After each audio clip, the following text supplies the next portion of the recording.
Good morning students, welcome again to our next class of grammar.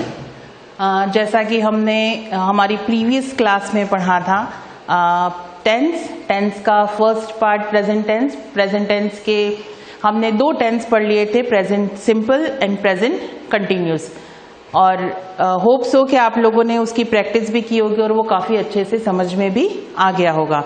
आज हम उसी को कंटिन्यू करते हुए प्रेजेंट परफेक्ट टेंस को ले रहे हैं, तो हम स्टार्ट करते हैं प्रेजेंट परफेक्ट टेंस से। Yes, here is present perfect tense. Yes, here is perfect present tense.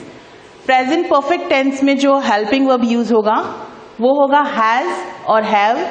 जैसा हमने पहले ही क्लियर कर लिया था कि हम दो तरह के सब्जेक्ट्स के साथ चलते हैं, एक सिंगुलर एक प्लूरल। हमने प्रेजेंट कंटिन्यूस में पढ़ा था इज का यूज सिंगुलर सब्जेक्ट्स के साथ होता है, आर का यूज प्लूरल सब्जेक्ट के साथ होता है। इसी तरह उसी फॉर्मेट की तरह हैज का यूज जो होगा वो सिंगुलर सब्जेक्ट्स के साथ होगा और हैव का यूज जो होगा वो प्लूरल सब्जेक्ट के साथ होगा।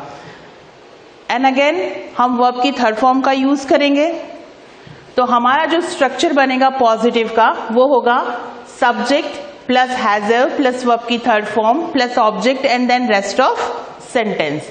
नेगेटिव का जो बनेगा वो होगा subject plus has or plus not verb की third form plus object and then rest of sentence. Interrogative का has have plus subject plus verb की थर्ड फॉर्म और प्लस ऑब्जेक्ट। इन स्ट्रक्चर्स को यूज करके हम प्रेजेंट परफेक्ट के सेंटेंस को आसानी से बना सकते हैं। अब हम कुछ एग्जाम्पल्स देख लेते हैं इसके। यहाँ पे कुछ एग्जाम्पल्स हैं। Ram has gone to school. अब सबसे पहले तो प्रेजेंट परफेक्ट का थोड़ा सा मैं डिटेल बता दूं कि प्रेजेंट परफेक्ट वो सेंटेंसेस होते हैं जिसमें काम प्रेजेंट में पूरा हो चुका होता है।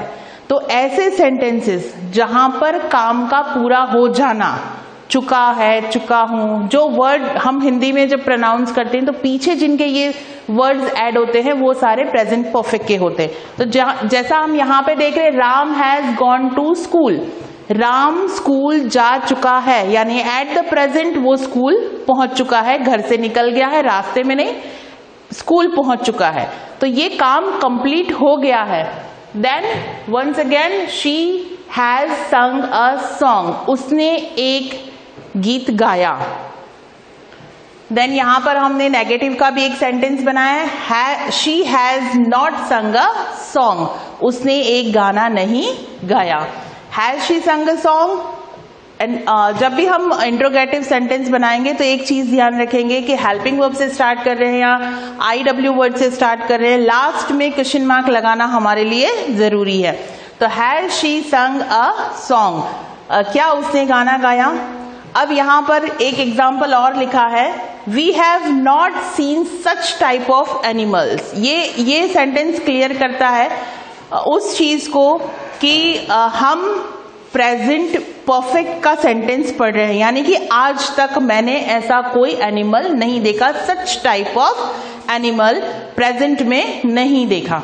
तो यहां पर ये क्लियर हो रहा है, we have not seen such type of animal. तो यहां पर हमने प्रेजेंट परफेक्ट टेंस काफी अच्छे से समझ लिया है, उसके स्ट्रक्चर समझ लिए हैं। स्टूडेंट्स को घर पे ये काम करना है कि कुछ वर्ब्स के साथ स्ट्रक्चर को देखते हुए कुछ सेंटेंस भी डेवलप करने हैं, ताकि उनकी टेंस की जो कैपेसिटी है, जो सेंटेंस मेकिंग जो कैपेसिटी है वो बढ़ सके। तो जितने भी टेंसेस यहाँ से रेगुलर क्लास में पढ़ाए जा रहे हैं, तो आप अपनी इच्छा से एक या दो वर्ब के साथ अपनी मर्जी से सेंटेंस को डेवलप करना सीख लें। Now we start the next tense, present perfect continuous tense. Present perfect continuous tense, पहले हम हेल्पिंग वर्ब की बात कर लेते हैं। इसमें हेल्पिंग वर्ब लगेगा हैज बीन और हैव बीन प्लस वर्ब की फर्स्ट फॉर्म। एक चीज प्रेजेंट परफेक्ट कंटिन्यूस के साथ ये है कि हम इसमें कुछ नई चीज पढ़ रहे हैं, वो है फॉर और सिंस। यानी कि इस टेंस के अंदर हमें टाइम यूज करना होगा, टाइम का यूज हो रहा होगा, दैट मीन्स वो प्रेजेंट कंटिन्यूस का जो पुराने टाइम से यानी कि बैक से पास्ट से शुरू होकर प्रेजेंट तक चल रहा है, वो सारे ही सेंटेंसेस आते हैं प्रेजेंट परफेक्ट कंटिन्यूअस में। हम स्ट्रक्चर की तरफ देखते हैं, फोर और सिंस में बाद में आपको डिस्क्राइब करती हूँ। हम स्ट्रक्चर की तरफ देखते हैं। Positive subject plus has been, have been. Has been have been के लिए मैं क्लियर कर चुकी हूँ। हैज यूज होता है सिंगुलर सब्जेक्ट के लिए और हैव यूज होता है प्लूरल सब्जेक्ट के लिए। प्लस वर्ब की first form ING, rest of जो हमारा ऑब्जेक्ट के बाद का जो सेंटेंस है वो, देन सिंस, फॉर और इन टाइम। नेगेटिव के साथ भी सेम यही है, subject plus has not been plus have not been plus verb की first form ING, since, for और टाइम। ये स्ट्रक्चर सारे ही जो हैं वो आप साथ साथ में नोट करते जाएं ताकि इजीएस्ट वे में आप सेंटेंस को डेवलप कर सकेंगे। नाउ इंट्रोगेटिव स्ट्रक्चर, हैज और हैव। अब हमने, क्योंकि हम हेल्पिंग वर्ब में हैज बीन लगा रहे हैं, है ना, तो जब हम क्वेश्चन बनाएंगे तो हैज और बीन को अलग अलग कर देंगे, यानी कि हैज और हैव जो भी हम एज ए सब्जेक्ट यूज कर रहे हैं वो सबसे पहले आएगा, देन सब्जेक्ट आएगा, उसके बाद बीन आएगा, उसके बाद वर्ब की first form ING, since, for और टाइम आएंगे। और इसी तरह अगर हम इंट्रोगेटिव बनाते हैं, इंट्रोगेटिव नेगेटिव बनाते हैं, तो हैज हैव प्लस सब्जेक्ट के बाद नॉट बीन यूज होगा। नॉट जो होगा वो सब्जेक्ट और बीन के बीच में आएगा और उसके बाद वो उसका स्ट्रक्चर बनेगा। अब यहां पर हम फॉर और सिंस की बात कर लेते हैं। Since a point of time और for a period of time.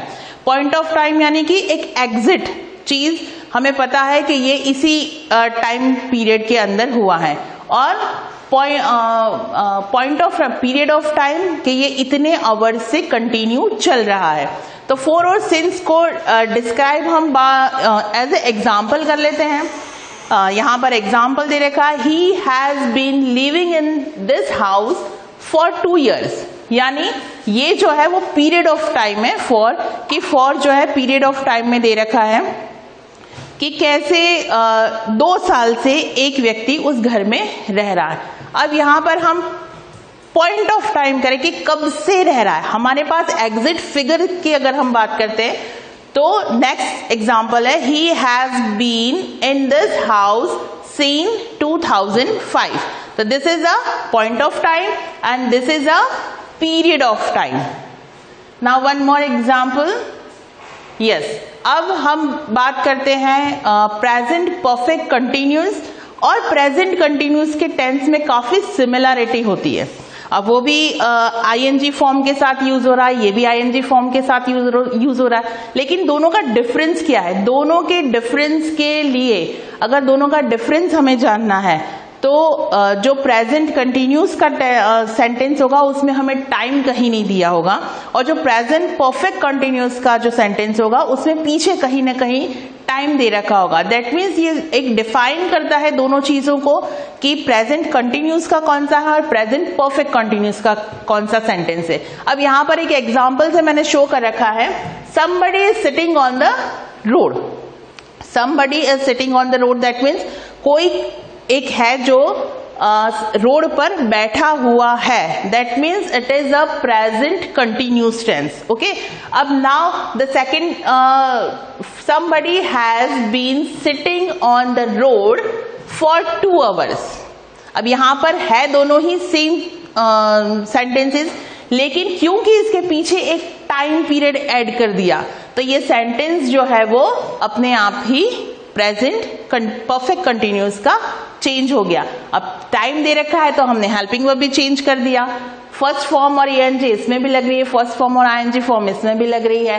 somebody has been sitting on the road for 2 hours, that means period of time आ गया। ये फॉर और सिंस को भी हमने डिस्क्राइब कर दिया यहाँ पे। And once again somebody has been sitting on the road since morning, point of time के मॉर्निंग से बैठा हुआ है। तो यहां पर हमने प्रेजेंट कंटिन्यूअस को भी देखा, प्रेजेंट परफेक्ट कंटिन्यूअस को भी देखा, प्रेजेंट परफेक्ट कंटिन्यूअस के साथ हमने फॉर के यूज को भी देखा, और प्रेजेंट परफेक्ट कंटिन्यूअस के साथ हमने सिंस के यूज को भी देखा।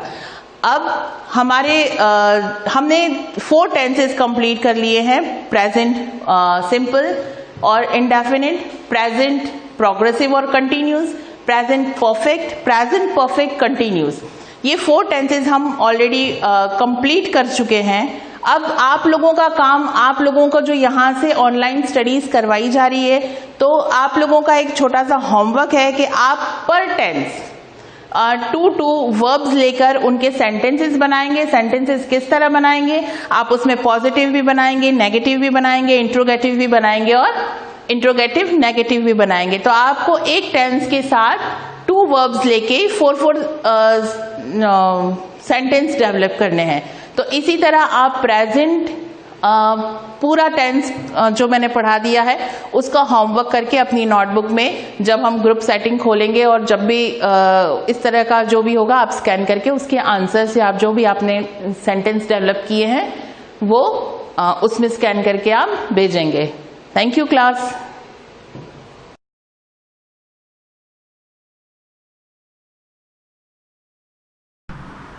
लास्ट क्लास में हमने देखा था हम रेशनल नंबर फाइंड कर रहे थे दोनों नंबर्स के बीच में। तो मैंने आपको 2 एग्जांपल बताए थे, तो सेम डिनोमिनेटर का और एक सिंपल नंबर्स का बताया था। अब मैं आपको यहाँ बता रही हूँ डिफरेंट डिनोमिनेटर में आपको कैसे रेशनल नंबर फाइंड करने हैं। इसमें एक स्टेप आपको और ऐड करनी होगी। 5 रेशनल नंबर है, करना वही है n इक्वल्स टू 5 है और 5 में हम 1 प्लस करेंगे तो 6 और 6 को डिनोमिनेटर और न्यूमरेटर दोनों से मल्टीप्लाई करना है। बट उससे पहले आपको एक स्टेप यूज़ करनी है। इसमें डिनोमिनेटर डिफरेंट है तो सबसे पहले इसको डिनोमिनेटर सेम करने होंगे। 3/5 है तो हमें क्या करना है कि दूसरे रेशनल नंबर के डिनोमिनेटर से इसको मल्टीप्लाई करना है। तो 3/5 इंटू 3 दूसरे रेशनल नंबर का डिनोमिनेटर क्या है 3, तो 3 से आपको इसको मल्टीप्लाई करना है फर्स्ट रेशनल नंबर को। 3 3 ज़ा 9 और 5 3 ज़ा 15। ऐसे ही आपको 2/3 को फर्स्ट रेशनल नंबर के डिनोमिनेटर से मल्टीप्लाई करना है। तो इंटू 5/5 तो 2 5 ज़ा 10 और 3 5 ज़ा 15। 9/15 और 10/15 दोनों रेशनल नंबर आ गए। इन दोनों रेशनल नंबर को आपको उस n+1 से मल्टीप्लाई करना है। तो n+1 हमारे यहाँ पर क्या है 6। अब 6 को हम मल्टीप्लाई करेंगे, जो हमारे पास जो नंबर आए हैं वे है नंबर, हमने जो नंबर फाइंड किए हैं उससे। इससे आपको नहीं करना है कि हमें इसमें सेम डिनोमिनेटर मिल गया है तो इसको आप करना है। नेक्स्ट स्टेप देखना 9/15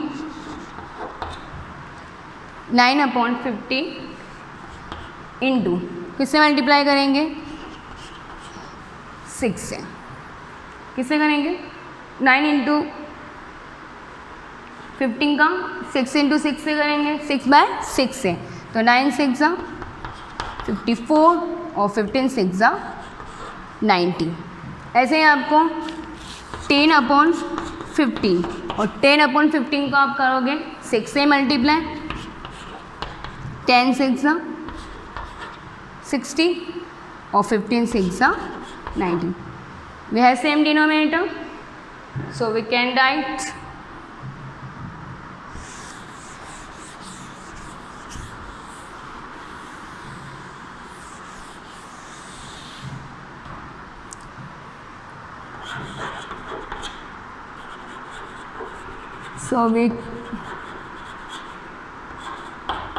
so we can write rational number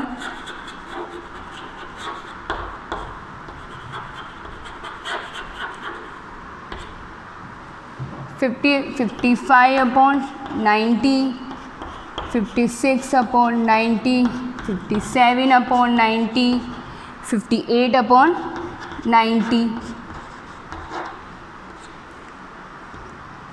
और 59/90। इस टाइम में हमने 5 रेशनल नंबर फाइंड कर दिए। आपको जो भी प्रॉब्लम हो आप ग्रुप में सेंड कर सकते हो, जिसे कोई भी क्वेरी आपको अगर पूछना हो तो। इस टाइप से हमने 5 रेशनल नंबर फाइंड कर दिए। नेक्स्ट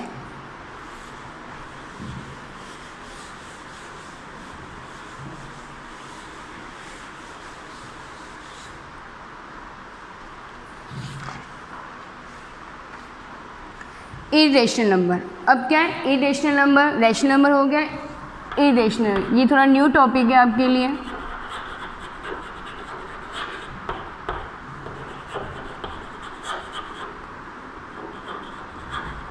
हिंदी में इसको अपरिमेय संख्या कहते हैं। इरेशनल नंबर क्या होता है? It is not form of P Q, it is not form of P upon Q. P upon Q की फॉर्म कैसे? रेशनल नंबर में क्या होता है कि P upon Q, P also integer और Q also integer, but irrational number में क्या होगा? P इज़ नॉट इंटीजर और Q is not integer, because इसमें दोनों की वैल्यू फुली डिवाइड नहीं होगी। इसका मीन्स ये हो रहा है कि आपके इसमें जो भी आंसर होंगे वो पूरे फुली आंसर नहीं आएंगे। जैसे आप कोई भी डिवाइड करते हो 0.4, इसको आप डिवाइड करोगे, पॉइंट रिमूव किया, 4/10, तो इसका आप किसी नंबर से आप जैसे डिवाइड कर रहे हो, जैसे 2 के टेबल से डिवाइड करोगे तो 2/5, तो 2 भी इंटीजर है और 5 भी इंटीजर है। वैसे ये फुली डिवाइड है, 2 से 4 भी डिवाइड हो रहा है और 10 भी डिवाइड हो रहा है, तो ये दोनों इंटीजर है और दोनों इंटीजर है और ये P अपॉन क्यू की फॉर्म है और P अपॉन क्यू की फॉर्म क्या है? Rational number. बट इसमें आपके P upon Q irrational number में नहीं होगा। As a example irrational number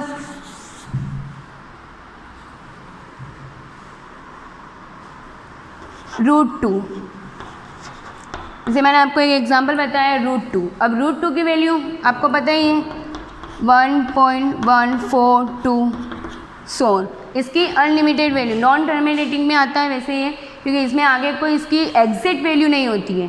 तो √2, तो ये कौन सा नंबर हो गया? Rational number, irrational number, irrational number.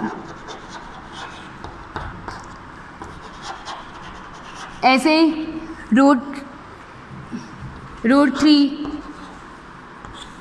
√5, √10, इस टाइप से जो भी जिसके रूट नहीं हो, जैसे आपने स्क्वायर रूट तो पढ़ा होगा, स्क्वायर रूट जैसे √4।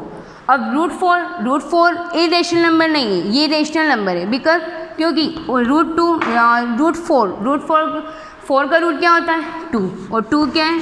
इंटीजर। 2 इंटीजर है और इंटीजर है, तो ये क्या है? 2 इज अ रेशनल नंबर। तो ये आपके इरेशनल नंबर नहीं आएगा। √2, √3, √5, √10, ऐसे √π। अब आपको पाई भी इरेशनल नंबर में ही आता है।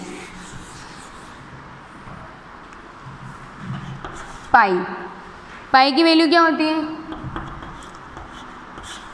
22/7, ये भी एग्जैक्ट नहीं होती है। 3.4, ये भी फुली डिवाइडेड नहीं होती, और जो फुली डिवाइडेड नहीं होगा वो इंटीजर नहीं हो सकते, तो ये भी आपके इरेशनल नंबर में ही आएगा।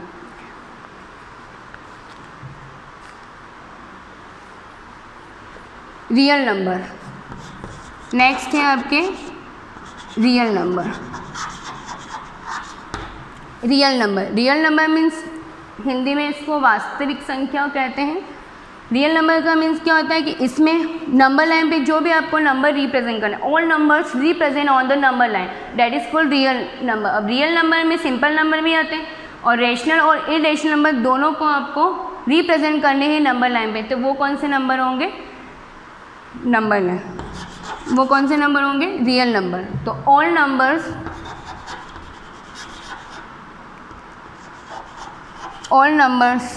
Are represent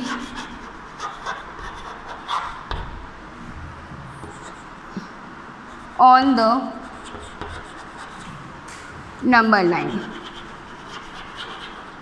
that is called real number.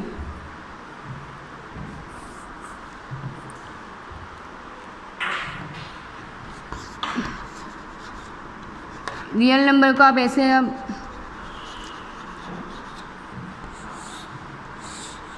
Real number में भी आपके 2 टाइप मैंने आपको बताया था कि रेशनल नंबर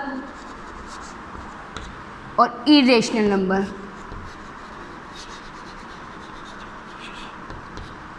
अब रेशनल नंबर में कौन कौन से पार्ट होते हैं? Integer, fractions, whole number, natural number. और इरेशनल नंबर तो सिंपल यही होता है √2, √3, √5, √10। अब मैं आपको नंबर लाइन पर रियल नंबर कैसे शो करते हैं, जैसे √2, √3, √5, इस टाइप से आपको रेशनल नंबर कैसे नंबर लाइन पर रिप्रेजेंट करना है, तो वो मैं आपको नेक्स्ट क्लास में बताऊंगी। So thank you so much.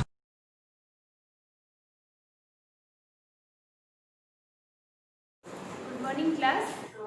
आज साइंस का सेकंड पार्ट शुरू करेंगे। फर्स्ट पार्ट कल मैंने आपको पढ़ाया था, सॉलिड्स के कुछ कैरेक्टर्स लिए थे हमने। आज सेकंड पढ़ेंगे लिक्विड का। लिक्विड के नॉर्मल फीचर्स क्या होते हैं? Second portion, liquid state. The major example of liquid state are water, mustard oil, kerosene, glycerine, petrol, alcohol, benzene etcetera. ये सारी चीज़ें जो लिक्विड स्टेट में होती है, आप इनमें से बहुत सारी चीज़ें जानते हो। Mustard oil, water, kerosene is common examples. Glycerine वो भी कॉमन लिक्विड स्टेट में होता है। देन बेंजीन एट्सेट्रा, ये सारे लिक्विड स्टेट में होते हैं। Liquid have a definite volume. In liquid चीज़ें जितनी भी होती है उनका वॉल्यूम जो होता है वो हमेशा डिफाइनेट होता है, फिक्स होता है। But its shape is not definite. ऐसा क्यों लिखा है?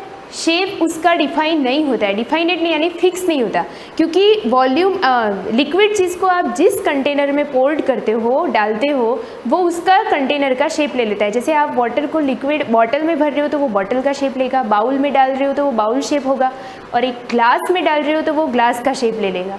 That's why, but its shape is not definite. It changes its shape on the basis of the shape of the container in which it is poured. मैंने already explain किया, जिस container में आप उसको पोर्ड करते हो लिक्विड वैसा shape ले लेती है। Liquid can flow. लिक्विड को जब भी आप फ्लोर पे डालोगे या कहीं पर भी डालोगे तो वो फ्लो करेगा, बहेगा। It can be poured and split on the floor. The properties of liquid are in between solids and gas. Liquid की जो प्रॉपर्टीज़ होती है, जब आप उसको पढ़ोगे इन खास मेनली पॉइंट्स में, तो आपको पता चलेगा कि वो सॉलिड और गैस के बीच की चीज़ है।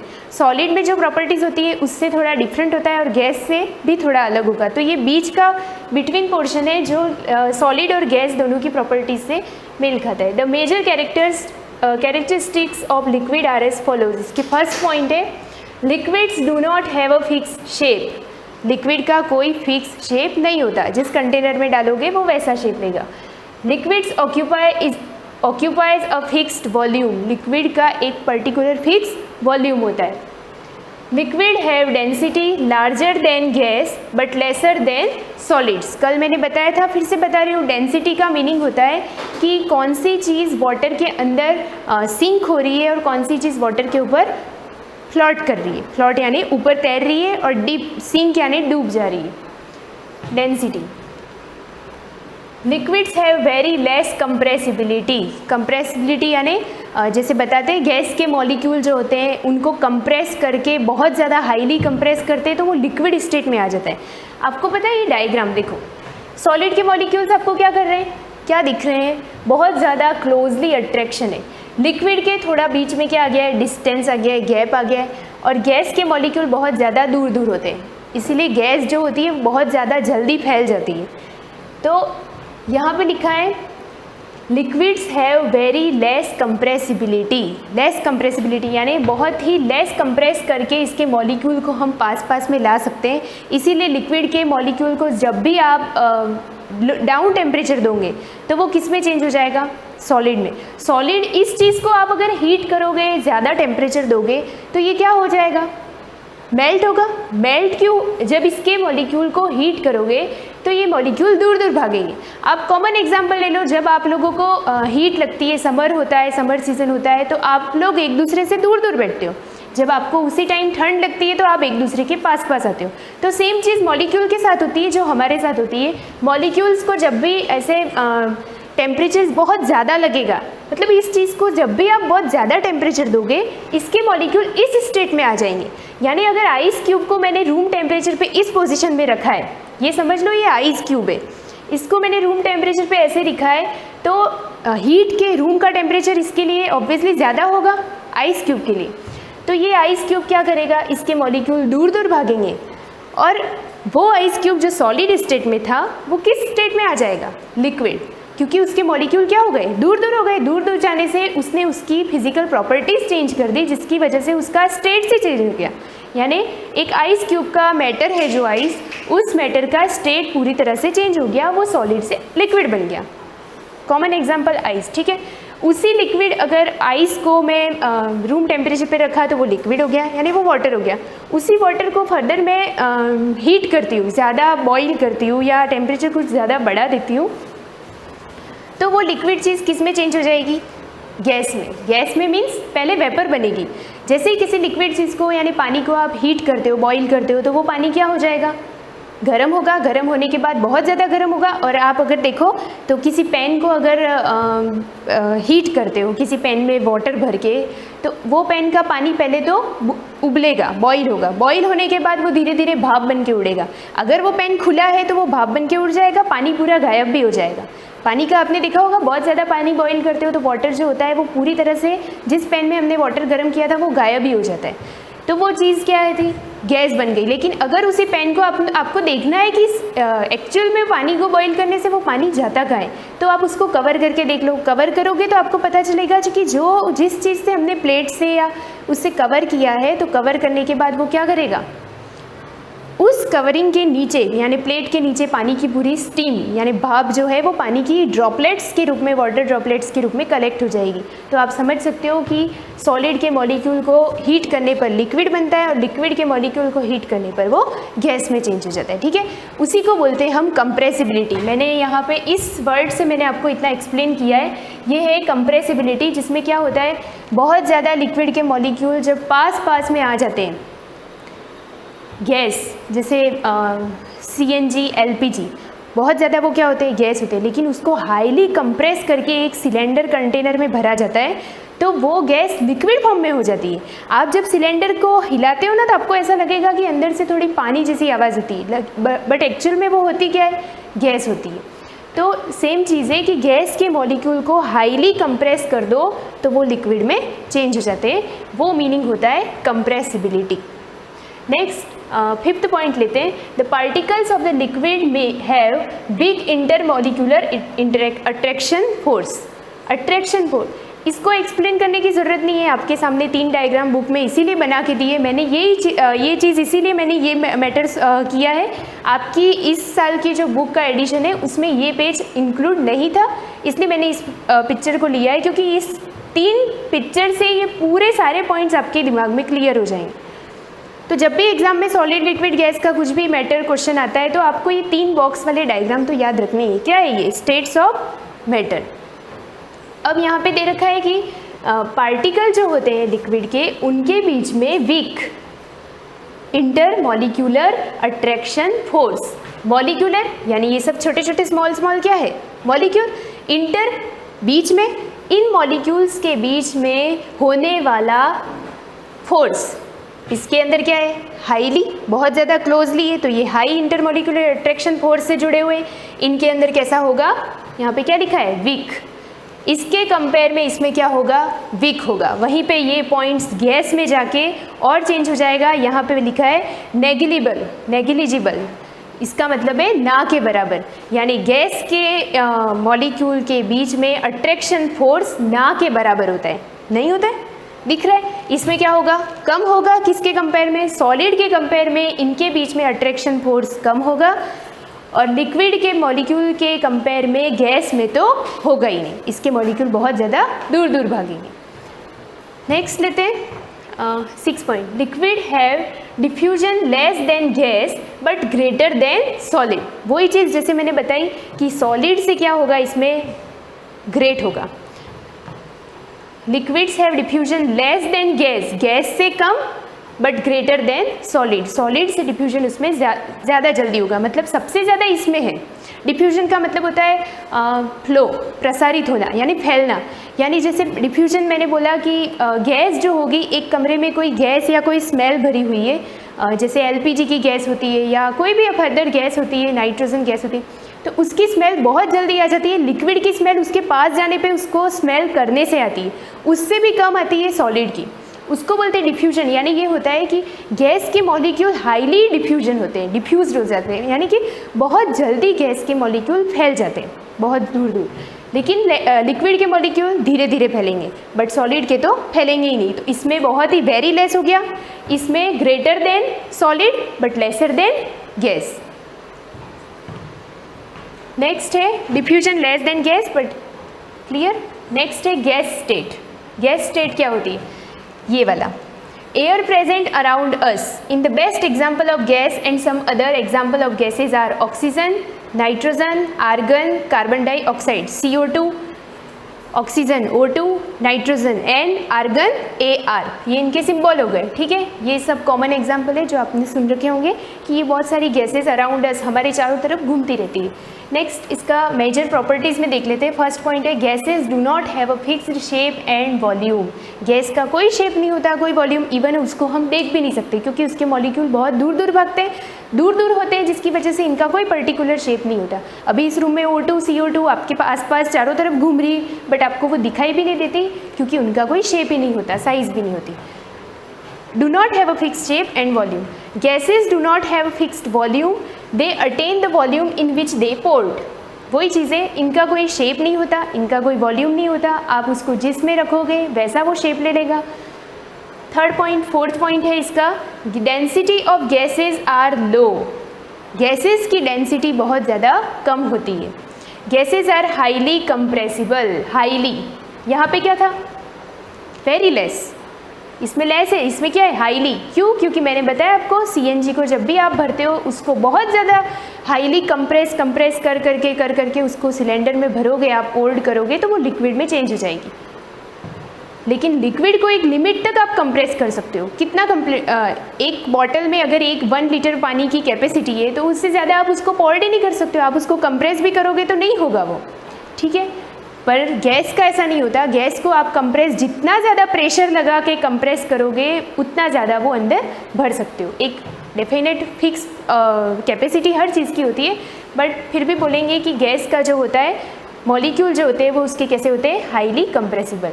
The particles of guys have a negligible intermolecular attraction force. Negligible यानी वही बोला मैंने कि गैस के मॉलिक्यूल का अट्रैक्शन फोर्स ना के बराबर होता है, यानी बीच में इनके मॉलिक्यूल के बीच में कोई अट्रैक्शन नहीं होता। मैक्सिमम 2 मॉलिक्यूल या 1 मॉलिक्यूल 3 मॉलिक्यूल ज़्यादा से ज़्यादा आपस में जुड़े हुए होंगे।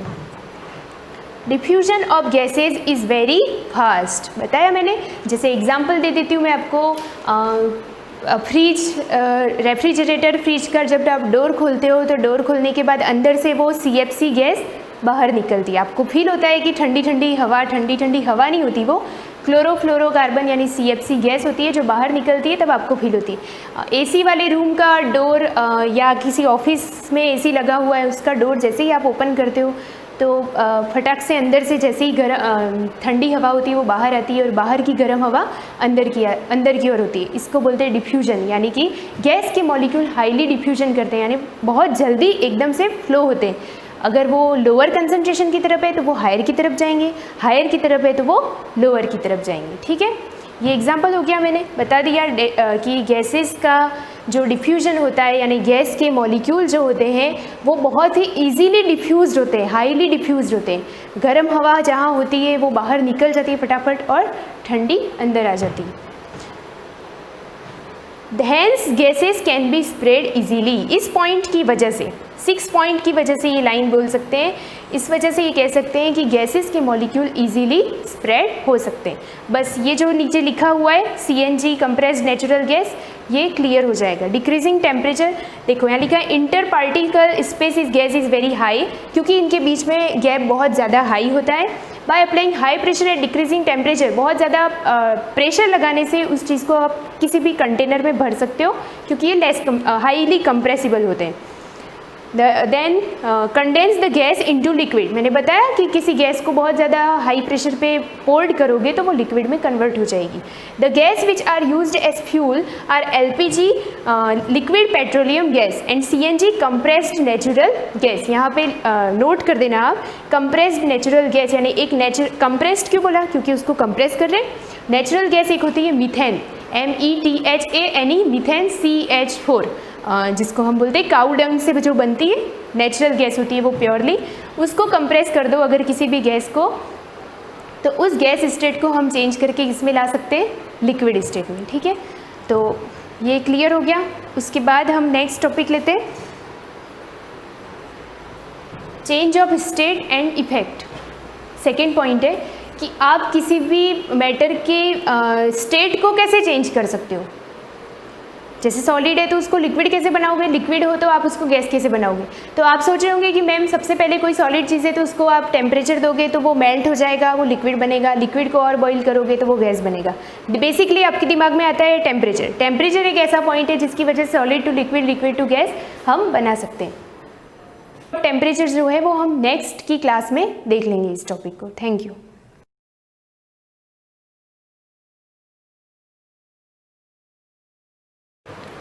Good morning students. कल हमने फर्स्ट लेसन डेमोक्रेसी पढ़ा था, उसी के आगे आज हम कंटिन्यू कर रहे हैं। डेमोक्रेसी क्या है, उसकी फीचर्स जो मैं आपको कल बता रही थी। कल मैंने फर्स्ट पॉइंट पढ़ाया था जो इनकम्प्लीट था, आज हम उससे के आगे कंटिन्यू करेंगे। डेमोक्रेसी आप लोगों को मैंने कल ही बताया था। डेमोक्रेसी डेमोक्रेटिया वर्ड से मिलकर बना है, डेमोस प्लस क्रेटिया। डेमोस का मीन्स होता है पीपल और क्रेटिया का मीन्स होता है rule. It means rule by the people. अब हम फर्स्ट पॉइंट पढ़े, इसके फीचर्स पढ़े थे अपन ने, 6 पॉइंट थे, उसमें फर्स्ट पॉइंट था rulers are elected the people. इसके अंदर मैंने बताया था हमारी डेमोक्रेसी के अंदर क्या होते हैं, हमारे जो शासन करने वाले लोग होते हैं वो जनता के द्वारा सेलेक्टेड होते हैं, यानी कि हम लोग उनको सेलेक्ट करके भेजते हैं और उनसे मिलकर हमारी पार्लियामेंट बनती है जो हमारे लिए काम करती है। मैं इसको फिर से रीड कर रही हूँ। Democracy is the rule of the people of the country. In this system all the adult people, men and women of 18+ years, elect representative of their defined area to participate in the system of government. कल मैंने बताया था, फिर से बता रही हूँ कि जितने भी एडल्ट पीपल है, इट मीन्स जिनकी एज 18+ हो जाती है, उन लोगों को अपना वोट देने का राइट्स मिल जाता है और वही लोग अपने रिप्रेजेंटेटिव का मीन्स होता है प्रतिनिधित्व, जिसको हम पार्लियामेंट में भेजना चाहते हैं। जो भी पर्सन इलेक्शन में खड़े होते हैं उनको हम इलेक्शन के थ्रू बहुमत देकर हम उनको विजय बनाते हैं और वह लोग पार्लियामेंट में जाकर अपने लिए काम करते हैं। Hence, the candidates which are holding different responsibilities in the government are in fact the embodied forms of people of the country, जो हमारे देश के लिए काम करते हैं। If people have no role in electing this government authorities, how can you say it a democratic government? जो लोग इलेक्शन में पार्टिसिपेट नहीं करते हैं, जिनकी जो जिम्मेदारियां होती है वो पूर्ण नहीं होती, तो क्या आप ऐसे सिस्टम को डेमोक्रेटिक गवर्नमेंट कहेंगे? और government of the people of rule of the people, और जहाँ पर जनता का शासन नहीं चलता है। हेंस इलेक्शन इज द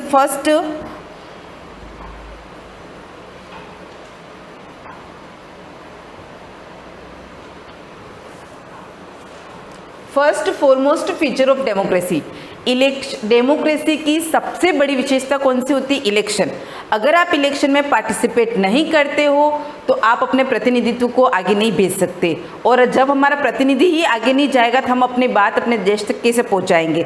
तो इसका सबसे इम्पोर्टेंट जो फीचर होता है वो होता है election. A government formed without the participate of all the adult persons, the country in the process of electing their rulers can never be termed a democratic government। और ये जो शासन चलता है वो उसका एक टर्म होता है, उसके अकॉर्डिंग ये शासन चलता है। अब आपको नीचे 2 पिक्चर्स दिखा रहे हैं, उस पिक्चर में यही बता रखा है कि लोग क्या कर रहे हैं, इलेक्शन देने जा रहे हैं जो अपनी गवर्नमेंट है। 2 प्रकार की पिक्चर्स दे रखी है। A scene of Lok Sabha election 2019, the people of India are casting their votes to elect the member of parliament of their constitution. इसमें ये दे रखा है, ये जो लोग हैं वो अपने रिप्रेजेंटेटिव के लिए वोट कर रहे हैं और इलेक्शन में पार्टिसिपेट कर रहे हैं। ये था हमारा फर्स्ट फीचर्स। अब सेकेंड फीचर आता है elected rulers take all the major decision in the government. कल भी मैंने आपको एक्सप्लेन किया था, जितने भी हमारे गवर्नमेंट के जो भी रूल्स होते हैं उन रूल्स को बनाता कौन है। हम लोग डायरेक्ट उन रूल्स में पार्टिसिपेट नहीं करते हैं, ना ही बताते, लेकिन हाँ हम अपनी आवश्यकताएं जो होती है, हमारी जो बात होती है उसको हमारे जो प्रतिनिधि है उनके थ्रू हम उनको भेजते हैं और वह क्या करते हैं, अपनी बात को फिर पार्लियामेंट में जितने भी प्रतिनिधित्व होते हैं, जो भी मेंबर्स होते हैं उनके सामने वो बात रखी जाती है। फिर उसके बाद जाकर अगर कानून बनना होता है तो उसके लिए कानून बनता है, नहीं तो जो भी उनकी बात होती है वो हमको फॉलो करनी पड़ती है। और वो जो कहेंगे वो किसके अकॉर्डिंग कहेंगे, जो कॉन्स्टिट्यूशन में लिखा गया है उसी के अकॉर्डिंग वो रूल्स और रेगुलेशंस बनाते हैं जिनको हम फॉलो कर सकते हैं। Second point, elected rulers take all the major decision in the government. This is the second most important feature of true democracy. एक अच्छी डेमोक्रेसी के लिए, सच्ची डेमोक्रेसी के लिए सबसे इंपॉर्टेंट फीचर्स क्या है, जो मेजर डिसीजन लिए जाते हैं वो कौन लेंगे, इलेक्टेड रूलर्स लेंगे, जो हमारे चुने गए सांसद हैं, विधायक हैं, वो लेंगे। If the representatives elected by the new really play role in the making decision and policies of the government, the rule is democratic. Otherwise क्या दे रखा है, if the representative elected by the you really play role in making decision, ये क्या करते हैं, अपना decision लेने में बहुत इनकी भूमिका बहुत ज़्यादा इंपॉर्टेंट होती है। जो भी पॉलिसीज का मतलब होता है जो भी नीति नियम बन रहे, डिसीजन, जो भी डिसीजन लिए जा रहे हैं वह किसके लिए इम्पोर्टेंट होते हैं। अगर ये लोग ये डिसीजन नहीं ले सकते, ये पॉलिसी नहीं बना सकते हैं, तो इनका यहाँ पर बैठना ही बेकार है, कोई मीन्स नहीं है। जो हमारे रिप्रेजेंटेटिव होते हैं हम उनको सेलेक्ट ही इसी कारण से करते हैं ताकि वह जनता की बात को देश तक पहुँचा सकें। Otherwise now you may ask if there have been such democracies in which elected representative have no one making major decision, the answer is yes. क्या पूछ रहे हैं, now you may ask if there have been such democracies in which elected representative have no making major decision। अगर किसी भी सरकार में जो रिप्रेजेंटेटिव सेलेक्ट हुए हैं अगर वो अपना डिसीजन नहीं लेते हैं तो क्या उसको आप डेमोक्रेटिक कंट्री कहोगे। तो अगर वो लेते हैं तो आंसर क्या आएगा, यस। अब देखो इसमें एक एग्जाम्पल दे रखा है, अगर नहीं लेते हैं तो इसका आंसर आएगा नो, यानी कि अगर कोई डिसीजन नहीं ले सकता है तो वो डेमोक्रेटिक कंट्री नहीं कहलाएगी। बहुत अच्छा एग्जाम्पल दे रखा है इसमें, पाकिस्तान वेंट थ्रू सच ए फेक डेमोक्रेसी। पाकिस्तान में भी पाकिस्तान भी एक डेमोक्रेटिक कंट्री है, लेकिन कौन सी डेमोक्रेसी वहाँ, fake democracy. Under the rule of general Parvez Musharraf, Pakistan had a democratic government on stamp only and the major decision and policies formed by general Parvez Musharraf and his army official. अब अपने यहाँ पर जो नीति नियम बनते हैं, जो कानून बनते हैं, वो कौन बनाता है, हमारी पूरी गवर्नमेंट मिलकर बनाती है, जो हमारे रिप्रेजेंटेटिव होते हैं वो मिलकर बनाते हैं। और सबसे उनका बहुमत लेना, बहुमत का मतलब ये होती है कि उनसे पर्सनल उनके वोट लिए जाते हैं। कोई भी कानून बन रहा है तो इस कानून के पक्ष में कितने वोट आ रहे हैं, विपक्ष में कितने वोट आ रहे हैं, यानी कि सबकी राय ली जाती है। लेकिन पाकिस्तान में ऐसा नहीं होता है। पाकिस्तान का जो रूलर है जनरल परवेज मुशर्रफ, पाकिस्तान है democratic government on stamp only, वो क्या करता है, अपने सारे डिसीजन वो स्वयं लेता है। और किसके साथ में रहकर, जो उनकी आर्मीज होती है, जो उनकी सेना होती है, कुछ पद, और उनके ऊपर भी वो थोपने का काम करता है। वहाँ पर किसी को भी अपने विचार रखने का कोई भी मौका नहीं दिया जाता है। मोर और less Pakistan is still experience the same type of democracy in which public representative are puppets in the hands of its army allied agency।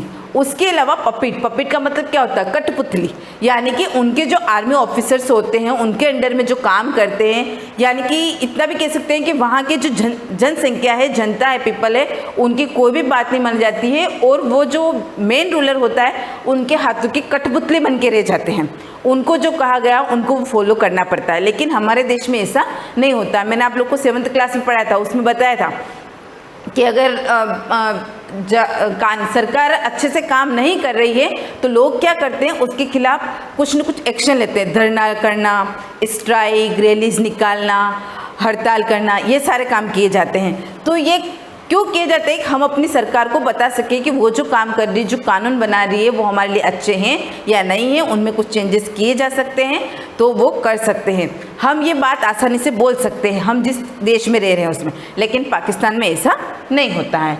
Now think how can you call such government a government of the people in which opinion of present representatives have no value or role in deciding future of the country। ऐसे देशों में क्या होता है जहाँ पर लोगों की ओपिनियंस नहीं जानी जाती है, आप क्या उसको मानते हैं कि जो रिप्रेजेंटेटिव, जो प्रतिनिधि आपके लिए काम कर रहे हैं, अगर उनके ओपिनियन की कोई वैल्यू ही नहीं है तो फिर उनका चुना जाना ही कोई मतलब नहीं रखता है। इससे अच्छा तो जो जैसा काम कर रहा है वैसे ही कर ले। अब जैसे यहाँ पर 2 प्रकार की डेमोक्रेसी भी बताई, नीचे पिक्चर्स दे रखी है, अपने इंडिया का फोटो दे रखा है, उसमें बता रखा है ट्रू डेमोक्रेसी। क्यों दे रखा है? क्योंकि यहाँ पर अपना जो पीएम होता है अपनी बात को दूसरे जितने भी मिनिस्टर्स बैठे हैं उनके ऊपर अपनी बात को थोप नहीं सकते हैं। और फेक डेमोक्रेसी ये दे रखा है पाकिस्तान का जनरल परवेज मुशर्रफ है, ये क्या करते हैं, अपनी जो भी बातें होते हैं वो आर्मी को फॉलो करनी पड़ती है, यानी इन्होंने जो नियम बना दिए हैं वो उन लोगों को फॉलो करना पड़ता है। कह सकते हैं कि एक तरह की तानाशाही शासन चलता है यहाँ पर। पहले ऐसा मैंने आप लोगों को बताया था, नेपाल और अपने एग्जाम्पल भी आया था, उसमें डिक्टेटरशिप चलता था, जिसमें जिसने ऑर्डर दे दिया है, जो भी आर्मी का मेन हेड होता है उसने ऑर्डर दे दिया है तो लोगों को वो फॉलो करना ही करना है। अगर नहीं किया जाता है तो उनको पनिशमेंट और दी जाती है। नेक्स्ट,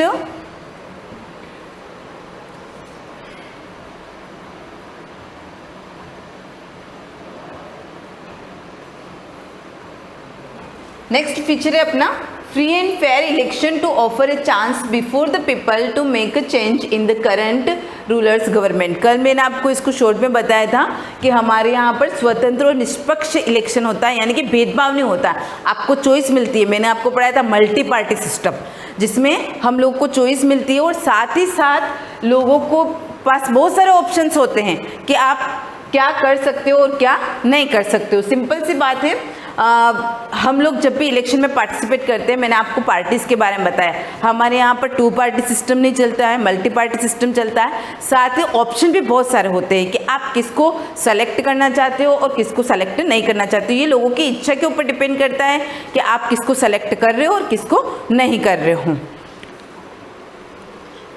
देखो इसमें दे रखा है, imagine a government which formed by the people but always the same.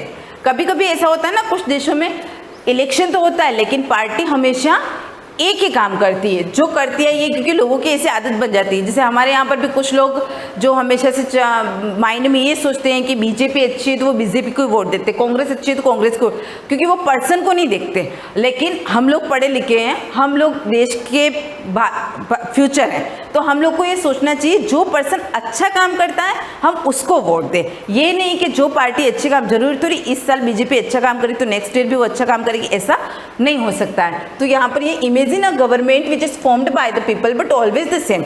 कभी कभी ऐसा होता है, इलेक्शन तो होता है लेकिन हमेशा एक ही पार्टी काम करती है। Vote does it signify? It means end of election. इसका मतलब क्या समझते हैं, या तो इलेक्शन का एंड कर दो, अगर आपको एक ही पार्टी को बार बार वोट देना है, उसी की सरकार लाना है, तो बार बार इलेक्शन का खर्चा क्यों करवाया, हम उसी में अपना काम खत्म कर देते। हाँ, अब कंटिन्यू हमेशा जब तक हमारा देश चल रहा है, हमारे देश की जो भी डेमोक्रेसी चल रही है उसमें वही पार्टी काम करेगी। It means end of people's choice. इसका मतलब ये भी होता है कि लोगों की जो चॉइस है वो खत्म हो गया, आपको चॉइस दी जा रही है, आपको बहुत सारी पार्टीज मिली है।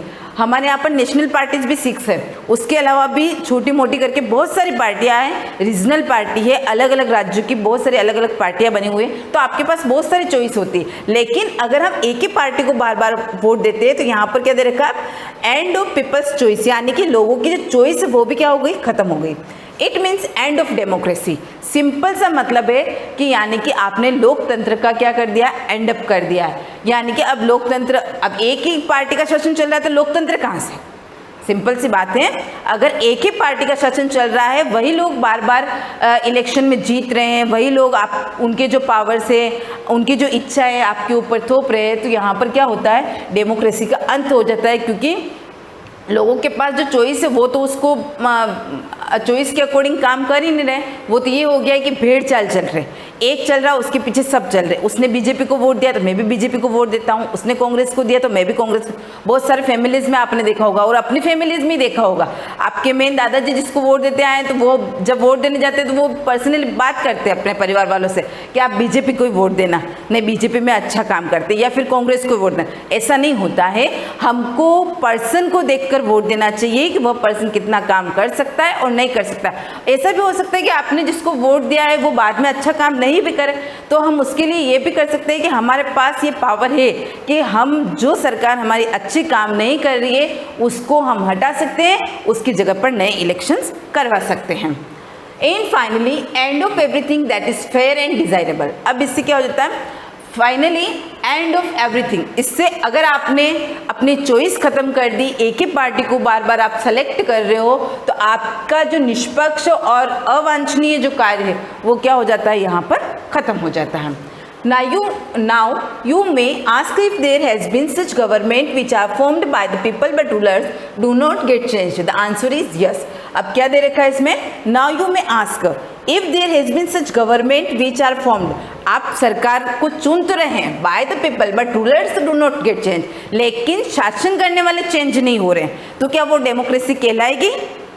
यस, तो वो डेमोक्रेसी नहीं कहलाएगी।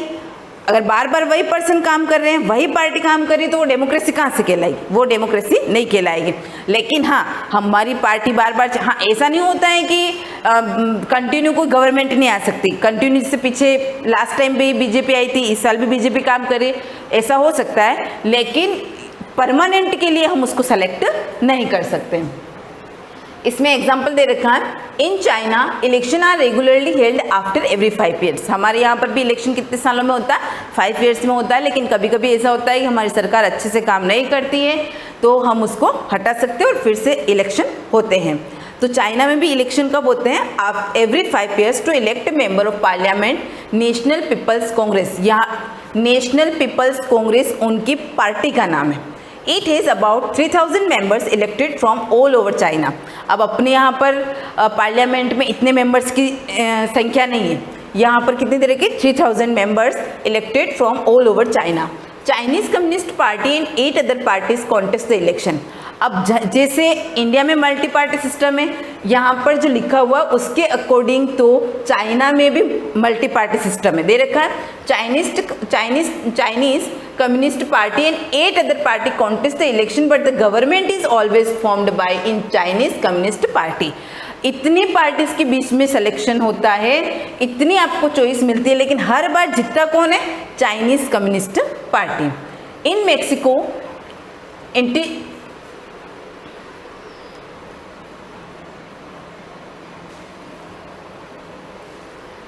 मेक्सिको इंस्टीट्यूशनल रिवोल्यूशनरी पार्टी, ये भी एक पार्टी का नाम है जो कहाँ की है, मैक्सिको की। Formed the government since 1930 to 2000, opposition parties to contest the election but could never win due to use of dirty means by PRI in every election held after every 6 years।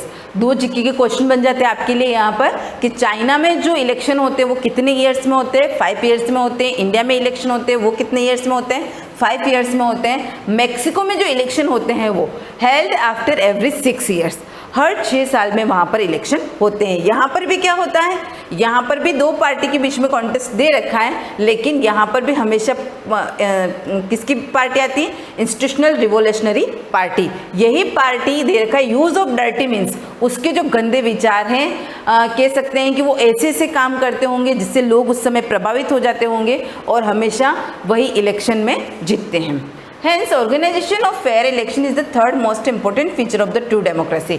True democracy का सबसे एक और important feature क्या है कि आपका जो election हो वो क्या हो, फेयर। फेयर का मतलब होता है निष्पक्ष, बिना किसी पक्षपात के इलेक्शन होना चाहिए। If a single political party always remains in power, it signifies something going wrong during election. If a single party political party always remains, अगर एक ही पार्टी काम करे तो सारा पावर किसके पास होगा, उसी के पास होगा। आप लोगों ने क्लास 7th में पढ़ा था अपोजिशन पार्टी, क्वेश्चन पे आता है what is opposition party. Opposition party हमारे बहुत काम की होती है। मैंने आप लोग को बताया कभी कभी सरकार क्या करती है, अच्छे से कोई कानून नहीं बनाती है, तो कह सकते हैं कि अपोजिशन पार्टी क्या करती है, टांग खींचने का काम करती है, लेकिन वो हमारे लिए अच्छा भी होता है। क्यों होता है? क्योंकि अगर सरकार अच्छे से काम नहीं कर रही है, उसमें कुछ मिस्टेक्स होती है, तो उसको निकालने का काम कौन कर? Opposition party. अगर एक ही पार्टी होगी, सिंगल पार्टी होगी, उसने जो डिसीजन ले लिया वो हम लोग को फॉलो करना ही पड़ता है। लेकिन अपोजिशन पार्टी होगी साथ में, तो वो क्या करेगी? उसमें से कुछ न कुछ बुराइयां निकालेगी और उस कानून को अच्छे बनाने का प्रयास करेगी। It signifies something going wrong during election. और कभी कभी इसमें ऐसा भी होता है कि कुछ गलत डिसीजन भी हो जाते हैं, तो हमेशा जो डबल पार्टी है तो हमको बार बार अलग अलग तरह का मौका भी देना चाहिए। परिवर्तन सृष्टि का नियम है, तो हमको भी परिवर्तन करते रहना चाहिए। अब जैसे यहाँ पर फेयर इलेक्शन का एक फोटो दे रखा है, केजरीवाल दिल्ली। अब वहाँ पर हमेशा से पहले बीजेपी का शासन चलता हुआ हो, कांग्रेस का चलता हुआ, लेकिन लोगों ने क्या किया? कुछ चेंज किया, ट्राई तो किया है वहाँ पर कि नई पार्टी आई है जिसको कभी लोग जानते ही नहीं थे कि कैसी पार्टी है, क्या है, फिर भी उन्होंने कोशिश की है केजरीवाल को दिल्ली में लाकर कुछ नया करने की। और वहाँ के लोग उनसे सेटिस्फाई होंगे। अगर नहीं भी होंगे तो हो सकता है कि नेक्स्ट जो इलेक्शन आए उसमें उनको चेंज कर दिया जाए।